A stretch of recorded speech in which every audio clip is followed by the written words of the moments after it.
Our zone ride is called Hyde.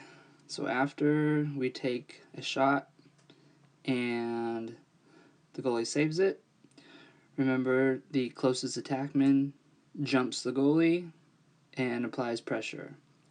Our three middies up top get below the box line and are divided in our three zones. So it's 1, 2, 3. Then our attack also drop, and they're above the box line, split up into their zones. 1, 2, 3. Now,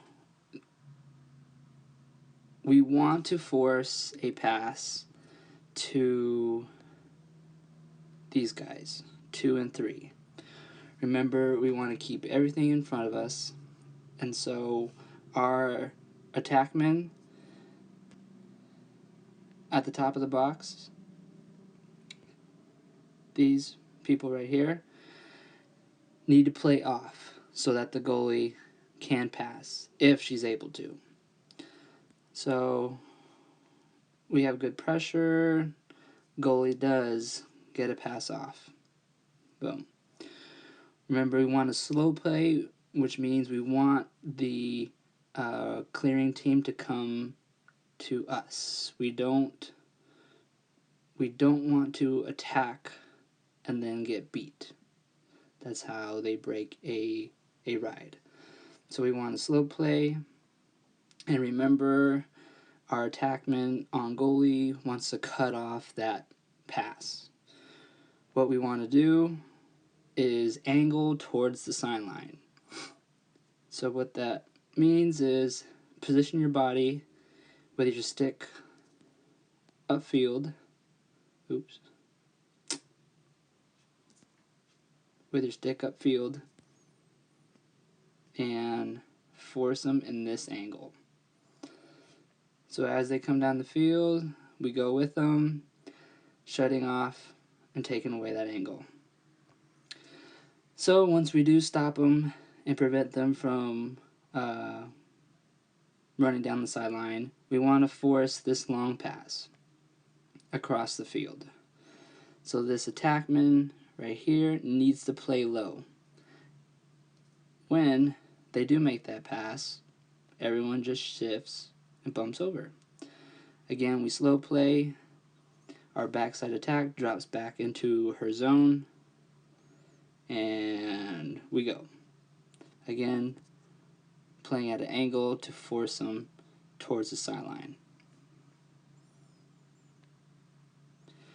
And remember, our attackman on goalie is still cutting off that pass. If they do complete a long pass back to the same side, what do? We drop back in and we bump over. Cut off past the goalie. Now, if we have